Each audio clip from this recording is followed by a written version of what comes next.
살아있는 우리가 언제나가 나옵니다.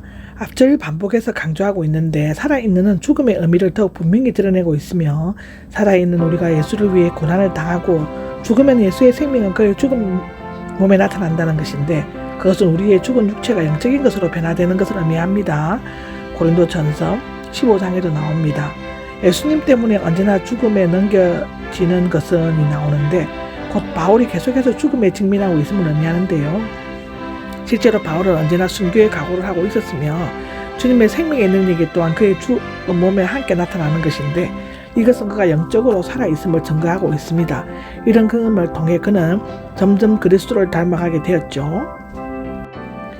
죽음은 우리 안에서가 나옵니다. 다분히 풍자적인 내용으로 고린도 교인들의 바울의 수고를 알아주기는 고사하고 오히려 비난과 배척을 하려는 것에 대해서 경각심을 주기 위한 것으로 보여지는데요.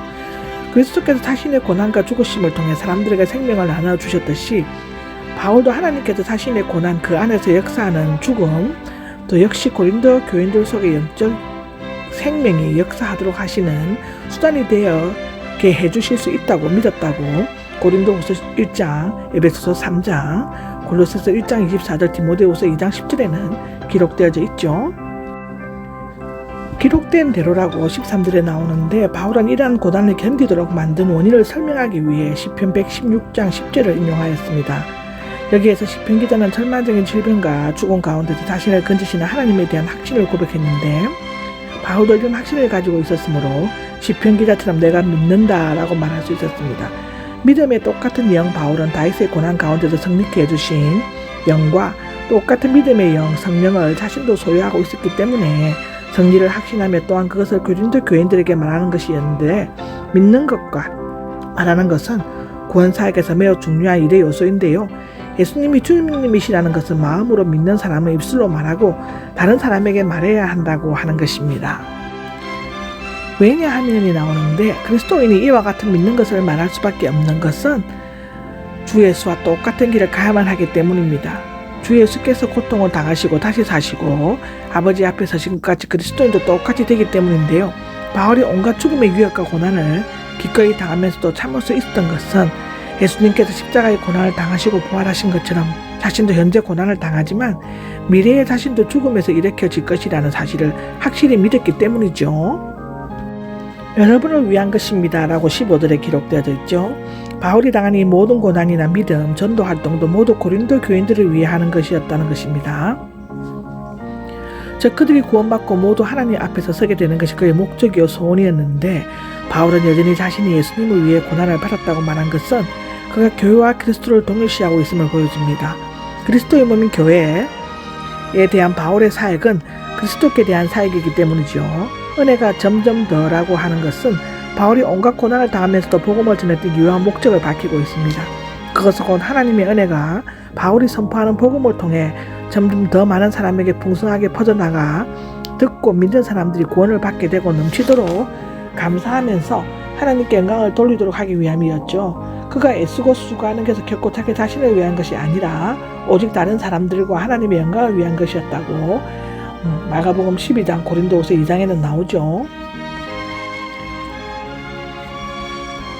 16절에서 18절까지는 사도의 연약한 인간성을 나타내는 질그릇과 그가 전파하는 복음의 영광을 나타내는 보배를 대조한 후 여기에서는 그 사람과 속사람 즉 영과 육이 대조되고 있죠. 낙심하지 않습니다라고 16절에 나오는데 4장 1절과 같죠. 바울에게는 낙심케 하는 일들이 많이 있었습니다. 우리 인간에게도 낙심하게 되는 일들이 너무나 많죠. 드로아에게 디도를 만나지 못한 것을 비롯하여 그로 하여금 죽음을 생각해 하는 많은 일들이 있었습니다. 그가 낙심하지 않는 이유가 있죠.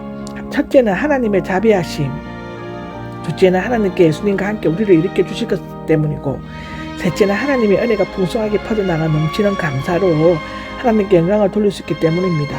네 번째로는 겉사람은 새하게 가지만 우리의 속사람은 날마다 새로워지기 때문이죠. 겉사람과 속사람인데 이 겉사람은 질그릇, 몸, 죽을 몸 또는 옛사람으로 불리며 피조물로서 죽을 수밖에 없는 인간 존재 또는 더 깊은 윤리적인 의미에서 타고난 성격이나 욕망 등을 나타낸다고 하는데요.